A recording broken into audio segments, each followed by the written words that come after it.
mais um alienígena apareceu aqui em Dandadan. Então, nesse segundo episódio vai acontecer muito caos, muita bizarrice, e a gente vai ver que a Momo não quer chamar o Ken Takamura de Ken Takamura, e sim de Orakun, porque a gente sabe que ela tem toda a ligação com esse nome, porque ela é apaixonada por um ator que tem esse nome, e como ela está sentindo alguma coisa por ele, ela não quer utilizar este nome.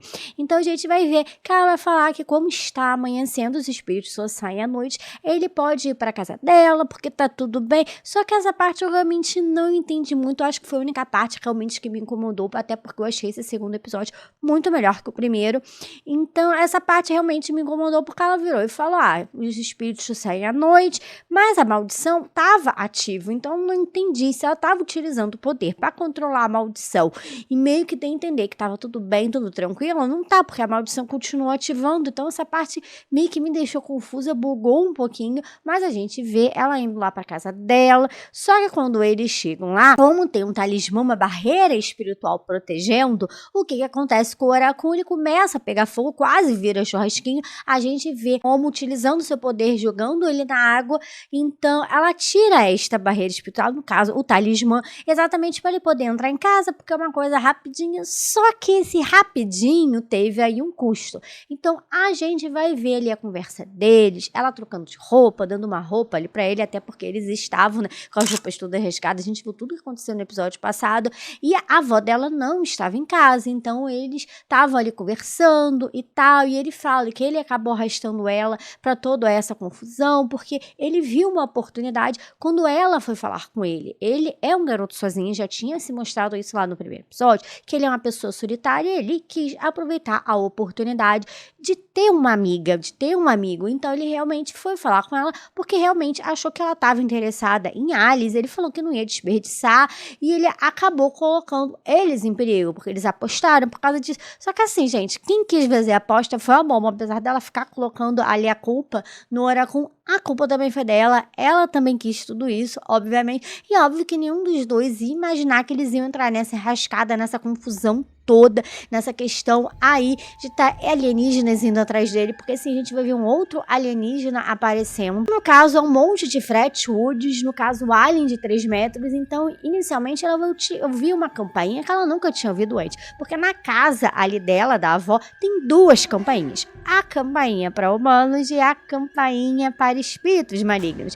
E como ela tirou o talismã rapidinho, este alien aí de 3 metros foi atrás deles, porque não tinha o talismã. Então quer dizer que espíritos e aliens estão meio que conectados. Ainda não ficou muito claro. Tem muitas coisas que eles vão falar aqui, que provavelmente isso deve ser explicado, aprofundado, conforme for tendo mais episódios, porque tem realmente que a gente não entende. Porque aliens, até então, como a gente conhece, não tem nada a ver com espíritos. Mas aqui deixa bem claro que sim. Então a gente vai ter que ver mais um pouco deste anime. Acho que mais pra frente Dandadan deve dar essas respostas. Então eles estão vendo que tem alguma coisa de errado, eles saem e acabam ficando presos, porque este alienígena faz uma muralha, então ela não pode colocar o talismã de novo, porque eles não têm como sair para fora do Tori, e se ela colocar esse talismã, vai fazer churrasquinho de Orakun, até porque ele tá com a maldição ativa, e aquilo ali é uma barreira que ataca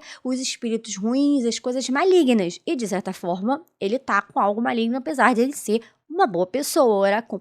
Então a gente vai ver aí este monstro, no caso, né, o ET aí de 3 metros, e o caos, porque ele disse que eles quebraram a promessa e quer os genitais dele. Então sim, gente, mais um monstro atrás das genitais dos protagonistas. E é muito engraçado, porque até o momento a gente não viu que o Orakun tinha se dado conta. Então quando eles estão conversando lá dentro, é que ele se dá conta, né, quando a Momo fala que ele tá sem genital. E aí ela fala, e agora como é que a gente faz se tem genital? Aí mais alguma genital, porque ele está sem, então ele até fala que perdeu o bem mais precioso, então eles ainda não recuperaram, por isso que ele tá com a maldição, porque no caso o pinto dele tá lá com aquela velha lá do túnel que eles têm que ir recuperar. Então a gente vai ver que a Momo, como que ela vai fazer, porque apesar dela tá conseguindo controlar a maldição do Orakun para ele não se transformar, é um poder muito novo. Ela conseguiu controlar o Ki no episódio passado. Então, como que ela vai lutar contra este alien ao mesmo tempo que ela segura a maldição? Então, eles vão ter que pensar em alguma coisa e ele fala, não, você vai tentar liberar minha maldição para eu conseguir utilizar meu poder, mas ao mesmo tempo você vai ter que controlar a minha mente para ele conseguir, na verdade, ficar ali presente, ele conseguir controlar este poder. Então, de uma certa forma, liberar o poder da maldição, mas deixar o Oracun no controle. Então ela faz isso, ele chega até a cortar os 5 dedos, mas também ele fica na bad, ele fica triste. Então meio que a personalidade dele muda quando essa maldição fica ativa. Foi muito engraçado, ele falou que tava na bad, que tava triste, não sei o quê. Então foi um momento engraçadinho aqui, mas ele não aguenta esse poder, porque apesar dele estar com esta maldição, o corpo dele não foi feito para isso. Ele é humano. Então ele começa a se sentir mal, mas eles têm que fazer alguma coisa para exatamente aí este alien de 3 metros não pegar eles. Então, eles vão ter que pensar em alguma coisa. Mas a Momo pensa que, se ele colocar a mão no chão vai dar tudo certo, porque ele é um alien nesse que luta sumô e tal, mas ele encosta a mão no chão e mesmo assim ele quer continuar lutando. Ela fica pau da vida, porque aparentemente quando você coloca a mão no chão, quando você luta sumô, você perde. Isso eu não sabia, né? Porque eu não entendo nada de sumô.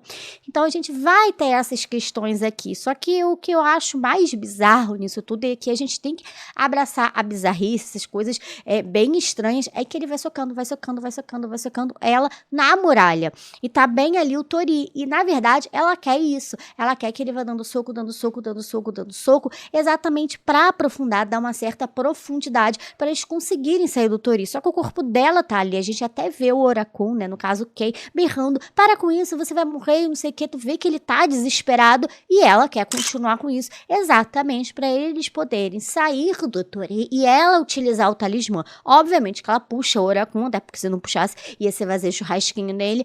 Então a gente tem esse momento que é muito caótico, porque assim, ela não morre, não acontece nada. A gente até vê eles sangrando em um determinado momento por causa da fumaça negra, que no caso é venenosa, que este alienígena tá soltando. Estão sentindo o corpo deles, no caso, a ação desta fumaça.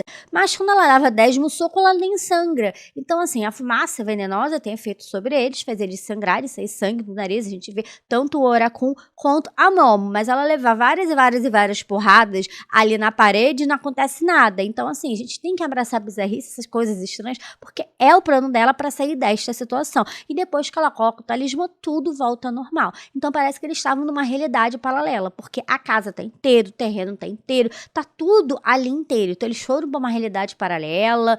Não sei explicar exatamente, mas eu acredito que mais pra frente o anime deve explicar isso, porque realmente foi bem confuso essa parte, mas eu acho realmente que isso deve ser explicado. E aí eles estão conversando e tal, que conseguiram sobreviver, mas a Momo acaba desmaiando, e realmente, né, gente, ela levou muito, mas muito soco, ela apanhou mais nesse episódio, eu não sei nem como é que ela tava aguentando. Então, quando ela desmaia, no caso, o Oracun acaba sendo pego pela maldição, porque quem tava segurando a maldição é ela, mas ela disse que estava tudo bem porque era de dia, então essas partes é que me confundem um pouco neste anime. Eu acho que tem algumas coisas que precisam de explicação. A gente vai ver no próximo episódio a avó dela aparecendo, então a gente vai ver a avó da Momo, vai ter que aí lutar com o Oracun, até porque ele tá com a maldição ativa, então provavelmente, né, a gente deve ver a Momo acordando, conversando com a avó, explicando que é o amigo dela e tal, e a gente tem aí velha contra velha, este é o nome do próximo episódio. Então, provavelmente, a gente vai ver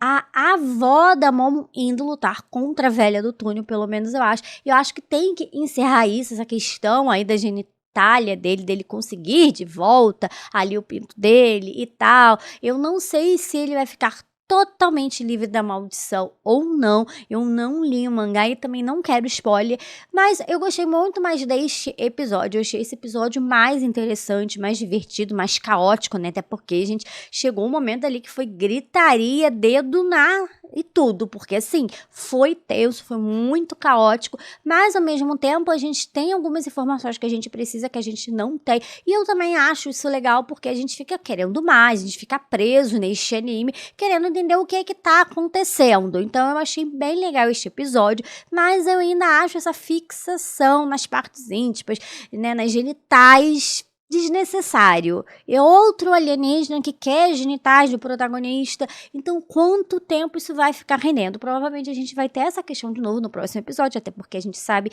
que a velha tá ali com o pinto, né? No caso, ali as partes íntimas do Oracun. Então, provavelmente a gente ainda vai ter essa questão no próximo episódio. Eu espero que a gente não tenha esta temática, essa questão em todo o episódio, porque assim, já tá ficando saturado isso. Vai chegar um momento que você vai virar e vai falar, nossa, de novo isso. Espero realmente que não. Mas eu gostei bastante deste segundo episódio. Quero saber de vocês o que vocês acharam do segundo episódio de Dan Da Dan. Se vocês gostaram, se vocês curtiram, o que vocês mais gostaram e o que vocês querem ver aí no terceiro episódio. E se vocês quiserem continuar acompanhando as reviews semanais de Dan Da Dan, é só se inscrever no canal. Não garanto que eu vá continuar fazendo. Vou fazer o terceiro, mas se eu não gostar do terceiro, eu não vou ficar fazendo review pra ficar aqui criticando, falando mal, porque aqui a intenção é falar de coisas que eu gosto. E eu gostei desse episódio, por isso que eu estou fazendo essa review. Então, realmente, eu quero falar aqui de coisas legais. Obviamente que eu vou apontar alguma coisa aqui ou outra que eu não gostei, mas o episódio como um todo foi bem legal. Então, se você quiser acompanhar as reviews, é só se inscrever no canal e ativar o sininho de notificações para vocês não perderem os próximos vídeos, porque sempre faço vídeos sobre animes e tokusatsu. Então, muito obrigada por ter assistido o vídeo até o final. Até o próximo vídeo e tchau!